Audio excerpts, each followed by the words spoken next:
इतनी सारी कंपनी का नाम सुन के शायद आप कंफ्यूज हो जाओगे कि मुकेश अंबानी इन सबको कैसे हैंडलिंग करता है। क्योंकि मुकेश अंबानी है, उसने इतना बड़ा कैसे रिलायंस एम्पायर बनाया है वो जानते हैं आज के वीडियो में। नमस्कार दोस्तों, मैं हूं कौशिक और स्वागत है आपका मोटिवेशनल गुरु में।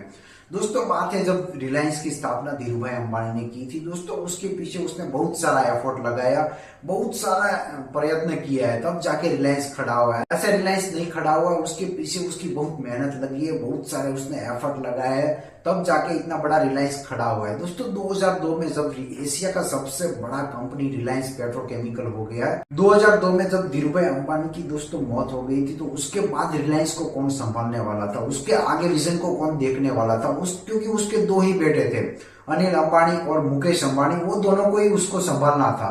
तो दोस्तों सन 2005 में कई सारे ऐसे पारिवारिक झगड़ा की वजह से दोनों को अलग हो गया है। क्योंकि दोस्तों दोनों अलग हो गए, जिसकी वजह से रिलायंस में दो फाटे जैसा हो गया, जिसकी वजह से रिलायंस का ग्रोथ इतना नहीं हो पा रहा था।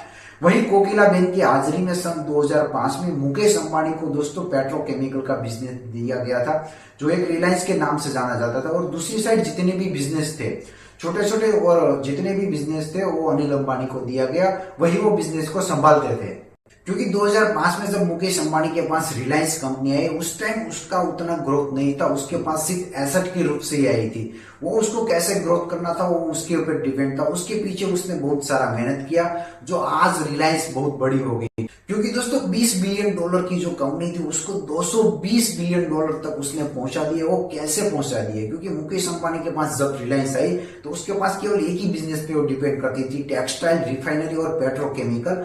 क्योंकि सालाना 2015 और 2016 तक वही माना जाता था कि रिलायंस की 93% की जो रेवेन्यू थी वो यही बिजनेस से आ रही थी। जो मेन डिपेंड करता था वो पेट्रोकेमिकल्स पे ही डिपेंड करता, क्योंकि आने वाला जो समय है उसमें पेट्रोल और डीजल और जितने भी नेचुरल जो गैसेस है वो शायद खत्म भी हो सकते हो। वही उसको ध्यान में रखते हुए रिलायंस ने बहुत सारा ऐसा जो बिजनेस था, जहां पर भी बड़े बिजनेस है वहां पे उसने अपना पैर रख दिया था। क्योंकि वो पेट्रोकेमिकल पे भरोसे वो नहीं चल सकता था, क्योंकि आने वाले समय में ये जितने भी नेचुरल सोर्सेस है वो शायद खत्म भी हो सकता था। वही मात्रा में ध्यान में रखते हुए उसने बहुत सारा ऐसे कई सारे इंडस्ट्री है वहां पे उसने अपना खुद का बिजनेस बना दिया। वैसे हम उसको डिफाइन करते हैं, 4 कैटेगरी में हम उसको डिफाइन करते हैं। उसमें जो पहला कैटेगरी है वो रिफाइनरी का कैटेगरी है, पेट्रोकेमिकल की जो रिफाइनरी है। आज की डेट में माना जाता है कि एशिया की सबसे 1 नंबर की जो रिफाइनरी है वो दोस्तों गुजरात के जामनगर में आई हुई है। वहां पे करीबन माना जाता है कि एक दिन में 1.24 मिलियन बैरल का जो है वो निकाल होता है। वही सबसे बड़ी एशिया की रिफाइनरी है, वहीं से उसका रेवेन्यू सबसे ज्यादा जनरेट होता है। दोस्तों ये कोई कम अमाउंट नहीं है, सबसे ज्यादा अमाउंट माना जाता है, क्योंकि वो आज डिपेंड करता है कितना नेचुरल गैस हमारे पास मौजूद है, कितना पेट्रोल केमिकल मौजूद है, वहीं से उसके रेवेन्यू सबसे ज्यादा जनरेट होता है। और दूसरी तरफ हम बात करेंगे तो रिलायंस जो इंडस्ट्री है, कई सारा ऐसे जो एरिया है वहां पे वो नेचुरल सोर्सेस फाउंड करती है और वहीं पे अपना वो प्लांट लगाती है। शायद आपने नाम सुना होगा केजी बेसिन, अगर नहीं सुना है तो मैं आपको बता देता हूँ। केजी बेसिन यानी कि कृष्णा गोदावरी बेसिन, वहां पे रिलायंस ने खुद रिसर्च किया और खुद वहां पे नेचुरल गैस निकाला और वहां पे खुद का प्लांट डाल के खुद ने सेलिंग किया। ऐसे कई सारे बड़े बड़े इलाके वहां पे वो खुद फाइंड करती है और खुद फाइंड करके वहां पे खुद का प्लांट डालती है। और दूसरी कैटेगरी हम बात करेंगे तो दोस्तों दूसरी कैटेगरी में आता है रिलायंस रिटेलर। रिटेलर में दोस्तों 27% का जो रेवेन्यू है रिलायंस का वो रिटेल बिजनेस से आता है। रिटेल बिजनेस में हम बात करेंगे ऐसे कई सारे ऐसे बड़े बड़े बिजनेस है, रिलायंस फ्रेश है, रिलायंस स्मार्ट है, रिलायंस डिजिटल है, ऐसे बड़े बड़े जो बिजनेस है। शायद आप बड़े बड़े सिटी में जाओगे तो आपको सब जगह पे ये बिजनेस आपको दिखने वाला है ही। और इलेक्ट्रॉनिक कम्युनिकेशन की हम बात करेंगे, इसमें भी रिलायंस का बड़ा नाम हो गया है। जैसे हम बात करेंगे ये जियो है, जियो मार्ट है, लोगों के घर घर तक रिलायंस का प्रोडक्ट और रिलायंस का जो नेटवर्क है वो पहुंच गया है। शायद हम बात करेंगे रिलायंस की ऐसी बड़ी इंडस्ट्री हो गई है कि अपने घर से लेकर जितने भी अपने घर में कोई भी सामान है उसमें बहुत सारा रिलायंस का ही आता है, जिसकी वजह से उसका रेवेन्यू भी बहुत ज्यादा जनरेट होता है और वो धीरे धीरे अपने ग्रोथ पे चली जा रही है।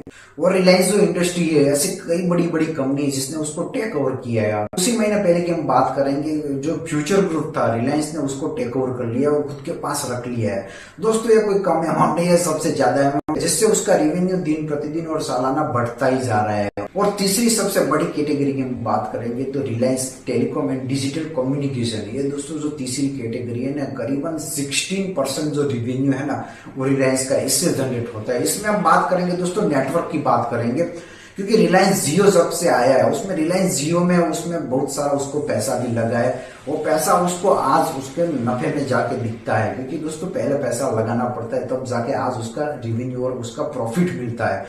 उसमें उसने बहुत सारे पैसे लगाए। रिलायंस जियो की हम बात करेंगे, आज आपको शायद ऐसा देखने को मिलेगा हर जगह पे आपको रिलायंस जियो, यानी कि हम मोबाइल में जितने भी नेटवर्क यूज करते हैं उसमें भी रिलायंस का बड़ा हाथ है। शायद पहले वोडाफोन चलता था, आइडिया चलता था, पर आज की डेट में हम देखेंगे तो रिलायंस जियो के इतने कस्टमर हो गए शायद आप सोच भी नहीं सकते, जिसकी वजह से उसका रिवेन्यू सालाना बहुत ही बढ़ गया है। करीबन 16% जो रिवेन्यू था वो आज मार्केट में ये डिजिटल कम्युनिकेशन की वजह से, इसकी जो तीसरी कैटेगरी है उसकी वजह से उसका रेवेन्यू बढ़ता गया। और फोर्थ कैटेगरी में हम बात करेंगे तो दोस्तों उसमें आता है टेक्सटाइल, मीडिया एंड एंटरटेनमेंट। बाकी के जितने भी 100 में से जो रिवेन्यू बचा है वो इनसे ही जनरेट होता है, क्योंकि हम मीडिया और एंटरटेनमेंट की हम बात करेंगे तो ऐसे कई सारे न्यूज चैनल है, ऐसे कई सारे मीडिया है जो शायद आपको पता नहीं है, वो रिलायंस के अंडर में ही है और रिलायंस ही उसको संभालता है। और बाकी जितने भी मीडिया है, जितने भी न्यूज चैनल है, उसमें से कई सारे ऐसे बड़े न्यूज चैनल है वो भी रिलायंस के अंडर ही है, वो उसको ही रिलायंस संभालता है। शायद आपको भी पता भी नहीं होगा, पर ये दोस्तों फैक्ट बात है। और बाकी हम बात करेंगे ऐसे कई सारे बड़ी वेबसाइट है जो हमारे मन में बहुत डेली बेसिस पे आती है, जैसे कि मनी कंट्रोल है, यात्रा.com है और बुक माई शो है। ये जो वेबसाइट है ना वो दोस्तों रिलायंस ही हैंडल करती है। शायद आपको ये भी नहीं पता होगा, पर मैं आपको बता देता हूँ, वो रिलायंस ही हैंडल करती है और इतने जितने भी बड़े चैनल है वो भी रिलायंस ही हैंडल करती है। दोस्तों ये बात जान के आपको हैरानी हो जाएगी कि मुकेश अंबानी का जो नेटवर्क है वो दिन प्रतिदिन और सालाना सालाना बढ़ता जा रहा है। उसी के साथ हम देखेंगे दोस्तों अनिल अंबानी जो सालाना सालाना कंगाल होते जा रहा है। दोस्तों ऐसा क्यों हुआ है? क्योंकि मुकेश अंबानी जब 2005 में अनिल अंबानी से जब दोनों सेपरेट हुए तो उसके पास एसेट के रूप में दोस्तों केवल रिलायंस ही था। रिलायंस पे उसने दोस्तों इतना हार्डवर्क किया, उसने इतना एफर्ट लगाया, उसका जो जितना भी रिवेन्यू आता था, उसका जितना भी प्रॉफिट आता था वो उसने अलग अलग बिजनेस में डाला, जिसकी वजह से उसका आज एम्पायर सबसे बड़ा हो गया। तो दूसरी तरफ हम बात करेंगे अनिल अंबानी की। दोस्तों अनिल अंबानी उतना सक्सेस नहीं हो, उसके पीछे बहुत सारा रीजन था, क्योंकि बड़ी बड़ी जितनी पार्टी थी, बड़ी बड़ी जितना फंक्शन था वहां पे वो अटेंड करता ही था।